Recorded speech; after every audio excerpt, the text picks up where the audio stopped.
Hello, I'm Kyla. Welcome to part 4 of how to draft a sloper. In part 3, we got cut off just as we were starting to talk about point J, or measurement J. J is the shoulder to bust point measurement. If you're using my measurement sheet, I actually don't take that one. So get out a tape measure and measure from the point where your shoulder connects to your neck to the apex of your bust, the center of the bust.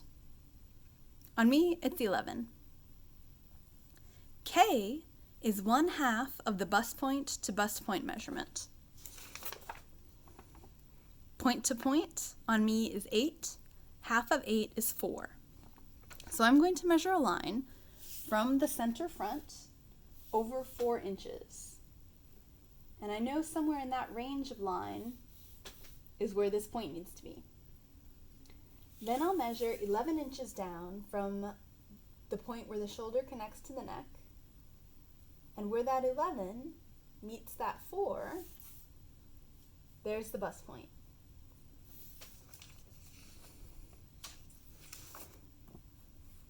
Where K meets J. L, measure 3/4 of an inch away from the bust dart. So for L, I'll measure below and to the right 3/4 of an inch.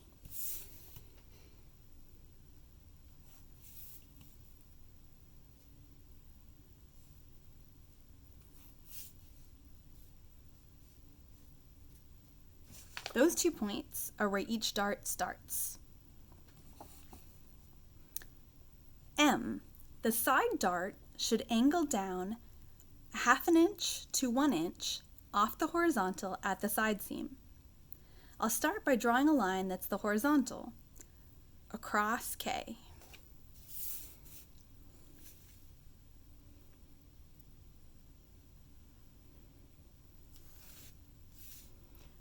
Let's have it angle down 1/2 inch.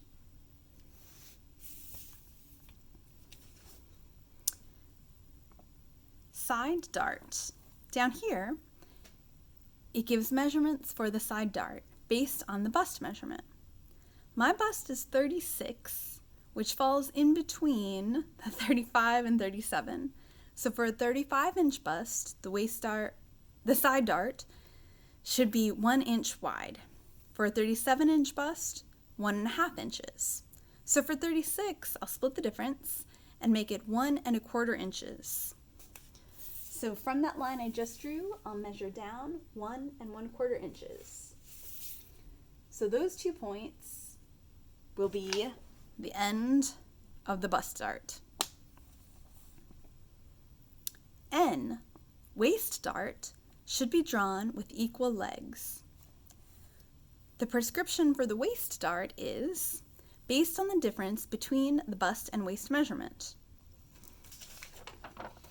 My bust measurement is 36, and my waist measurement is 31.5. So that's a 31.5, 32.5, 33, 34, 35, 4.5 inch difference.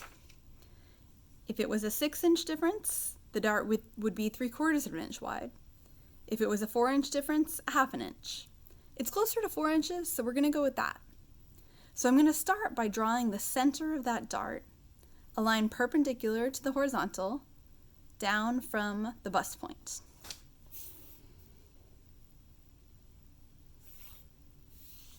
Then I'll measure 1/4 inch on either side of that.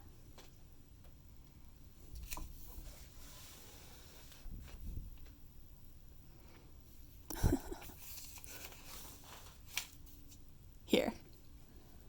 1/4 inch to the right and 1/4 inch to the left. And then I'll connect those points to this point, which is the vanishing point of the dart. And I'll measure. So if I start at 0 and go to 8, that's where this line intersects with the reference line for I, which is the waistline. It's important to make sure that both legs of the dart are the same measurement, so I'm going to make them the same measurement. Starting from 0, measuring to 8. That line is a little bit above the reference line for the waist. That's okay. We'll connect it.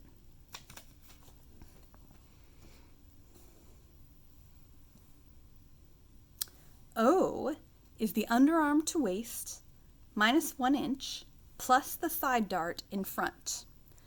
O is the underarm to waist on the front and on the back. The underarm to waist measurement on me is 11. Underarm to waist minus 1 inch, that's 10, plus the side dart in front. The side dart in front is 1 1/4, so 11 1/4. So from the base of the arm's eye down 11 1/4.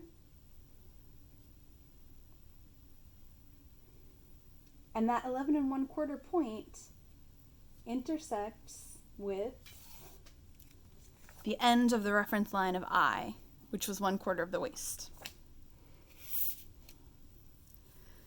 You add the bust dart in front because you're also going to subtract it. So now we're ready to draw that bust dart. So connecting the point L, which is 3/4 of an inch away from the bust point, following the line 1/2 inch angled down from the horizontal. It looks like it's just about 5 inches. I'm going to force it to be 5 inches for ease of measurement. And then I'll draw the next dart leg at 5 inches. Every time you create 2 points that will connect together and be stitched together, they must equal the same. That's truing your pattern.